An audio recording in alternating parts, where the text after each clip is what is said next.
नमस्कार, स्वागत है आपका सूत्रा नेटवर्क में। चलिए नजर डालते हैं आज की मुख्य खबरों पर।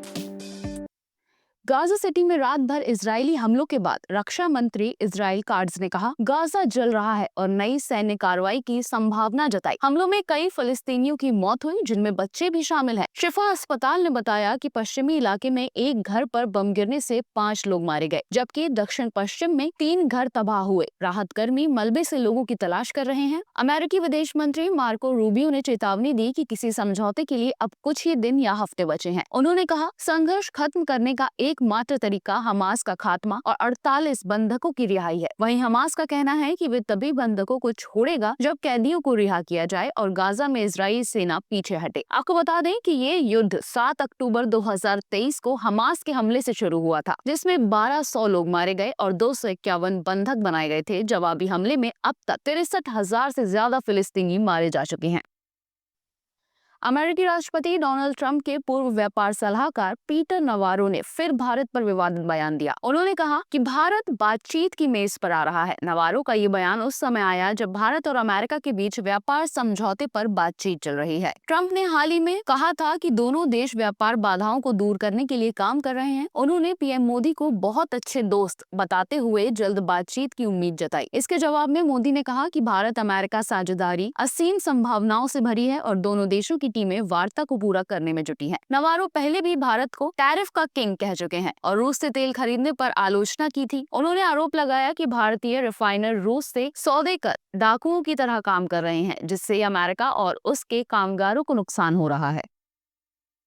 भारत में जनसंख्या संतुलन पर बहस तेज हो गई है। 1951 में हिंदुओं की हिस्सेदारी 84.1% और मुस्लिमों की 9.8% थी, जो 2011 तक बदलकर क्रमशः 69.8% और 14.2% हो गई। यानी 60 साल में हिंदुओं की हिस्सेदारी 4.3% घटी और मुस्लिमों की 4.4% बढ़ी है। बिहार सीमांचल, किशनगंज, अररिया, पूर्णिया, कटिहार, सुपौल और असम में मुस्लिम आबादी तेजी से बढ़ी है। असम में 2001 से 2011 के बीच मुस्लिम वृद्धि दर 29.6% रही, जो हिंदुओं से 2.7 गुना अधिक थी। अनुमान है कि 2041 तक यहाँ दोनों आबादियां लगभग बराबर हो सकती हैं। पश्चिम बंगाल में भी सीमावर्ती जिलों में मुस्लिम प्रतिशत बढ़ा है। बीजेपी का आरोप है कि ये घुसपैठ का नतीजा है और इससे राष्ट्रीय सुरक्षा व सामाजिक संतुलन खतरे में है, जबकि विपक्ष इसे चुनावी राजनीति बताता है। प्यू रिसर्च के अनुसार मुस्लिम वृद्धि दर अब भी औसत से ज्यादा है, लेकिन अंतर लगातार घट रहा है। 1961 में 11% था, 2011 में 7% रह गया है।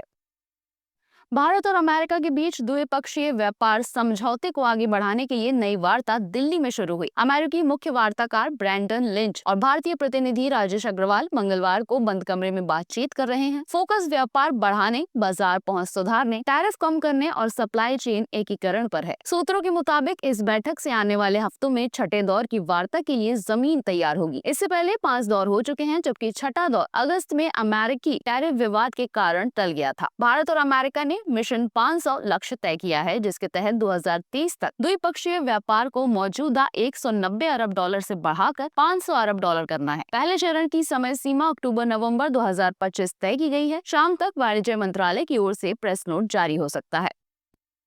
प्रधानमंत्री नरेंद्र मोदी ने भारतीय खिलाड़ियों वैशाली रमेश बाबू और आनंद कुमार वेल कुमार को उनकी ऐतिहासिक उपलब्धियों पर बधाई दी। भारतीय शतरंज ग्रैंड मास्टर वैशाली रमेश बाबू ने लगातार दूसरी बार फिर विमेंस ग्रां प्री स्विस खिताब अपने नाम किया। समरकंद में खेले गए आखिरी राउंड में उन्होंने चीन की पूर्व विश्व चैंपियन झोंगे टेन के खिलाफ कड़े मुकाबले में ड्रॉ खेला और खिताब जीत लिया। इस जीत के साथ वैशाली ने विमेंस कैंडिडेट्स टूर्नामेंट में भी जगह बना ली है। पीएम मोदी ने उन्हें बधाई देते हुए कहा कि उनका जुनून और समर्पण पूरे देश के लिए प्रेरणादायक है और आगे भी उनके प्रयासों से नई ऊंचाइयों की उम्मीद है। वहीं आनंद कुमार वेल कुमार ने senior men's 1000 metre sprint speed skating world championship 2025 में स्वर्ण पदक जीतकर इतिहास रच दिया। वे भारत के पहले स्केटिंग वर्ल्ड चैंपियन बने। पीएम मोदी ने उनकी रफ्तार और जज्बे की तारीफ की और कहा कि ये उपलब्धि लाखों युवाओं को प्रेरित करेगी।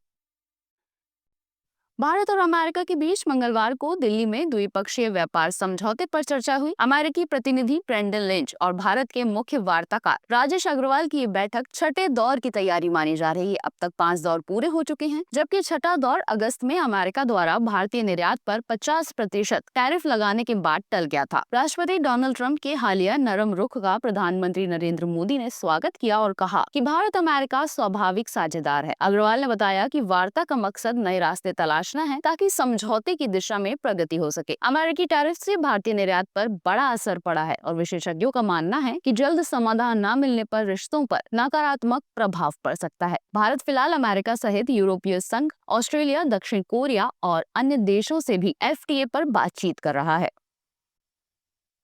अमेरिकी अरबपति एलन मस्क टेलीकॉम सेक्टर में बड़ा कदम उठाने जा रहे हैं। उनकी कंपनी स्पेस एक्स ने $17 बिलियन में अमेरिकी कंपनी इकोस्टार से वायरलेस स्पेक्ट्रम लाइसेंस खरीदने की डील की है। इस स्पेक्ट्रम का इस्तेमाल स्टारलिंक इंटरनेट सर्विस का दायरा बढ़ाने और मोबाइल कनेक्टिविटी शामिल करने के लिए किया जाएगा। कयास है कि आगे चलकर स्टारलिंक 5G नेटवर्क भी शुरू कर सकती है। इस कदम से अमेरिका की बड़ी टेलीकॉम कंपनियां वेरिजॉन, AT&T और T-Mobile पर दबाव बढ़ सकता है। सबसे ज्यादा फायदा ग्रामीण और दूर दराज के इलाकों को होगा, जहां अभी नेटवर्क सीमित है। डील के तहत इकोस्टार और बूस्ट मोबाइल ग्राहकों को स्टारलिंक की डायरेक्ट टू सेल सर्विस की सुविधा मिलेगी। इकोस्टार प्रमुख हमीद अखवर ने कहा कि इससे ग्राहकों को तेज और सस्ती सैटेलाइट सर्विस मिलेगी। मस्क ने भी पॉडकास्ट में संकेत दिया वे भविष्य में किसी बड़ी टेलीकॉम कंपनी का अधिग्रहण करने पर विचार कर सकते हैं।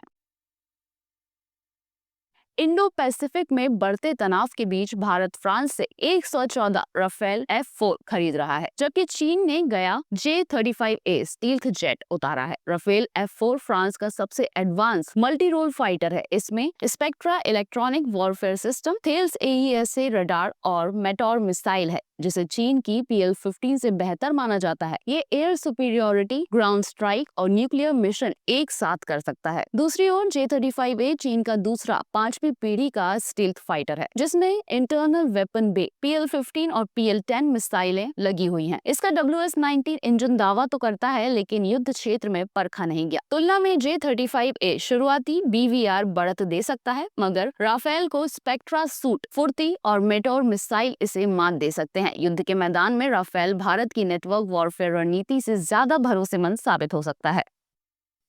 नई रिसर्च में पाया गया है कि लंबे समय तक प्रदूषण के संपर्क में रहना दिल को कमजोर कर सकता है और हार्ट फेलियर का खतरा बढ़ा देता है। जर्नल रेडियोलॉजी में प्रकाशित स्टडी के अनुसार हवा में मौजूद PM2.5 कण दिल की मांसपेशियों में मायोकार्डियल फाइब्रोसिस यानी दाग छोड़ते हैं, जिससे दिल धीरे धीरे कमजोर हो जाता है। टोरंटो विश्वविद्यालय की डॉक्टर केट हैनेमन की टीम ने 694 लोगों पर अध्ययन किया। MRI स्कैन से पता चला कि जिन लोगों ने ज्यादा प्रदूषण झेला उनके दिल में ज्यादा स्कारिंग थी। खासतौर पर महिलाओं, हाई ब्लड प्रेशर वाले मरीजों और स्मोकर्स में ये असर तेजी से दिखा। विशेषज्ञों का कहना है कि अब दिल की जांच में मरीज का एयर पोल्यूशन एक्सपोजर हिस्ट्री भी देखना जरूरी होगा। ये स्टडी साफ करती है कि प्रदूषण सिर्फ फेफड़ों को नहीं बल्कि चुपचाप दिल को भी नुकसान पहुंचा रहा है। समय पर सावधानी से दिल को सुरक्षित रखा जा सकता है। बाढ़ के बाद पंजाब में मुख्यमंत्री भगवंत मान की सरकार ने राहत और स्वास्थ्य मिशन शुरू किया। 2303 गांवों में विशेष अभियान चलाया गया, जिसमें 5 लाख से ज्यादा लोगों की जांच हुई। सिर्फ पहले दिन 51,000 से ज्यादा लोग हेल्थ कैंपों में पहुंचे। 2016 गांवों में लगे कैंपों में मौके पर दवाइयां दी गईं, जबकि 1929 गांवों में आशा वर्कर्स ने घर घर जाकर 1.32 लाख परिवारों की जांच कर मेडिकल किट बांटी। सरकार ने सेहत के साथ सफाई पर भी जोर दिया। अब तक 1.86 लाख घरों की स्क्रीनिंग, 23,630 घरों में लार्विसाइड छिड़काव और 878 गाँवों में फॉगिंग की गयी, ताकि डेंगू मलेरिया रोके जा सके। लोगों का कहना है कि पहली बार सरकार बिना बुलाए दरवाजे तक पहुंची है। ये मिशन अब राहत से आगे बढ़कर जनता के भरोसे का प्रतीक बन गया है।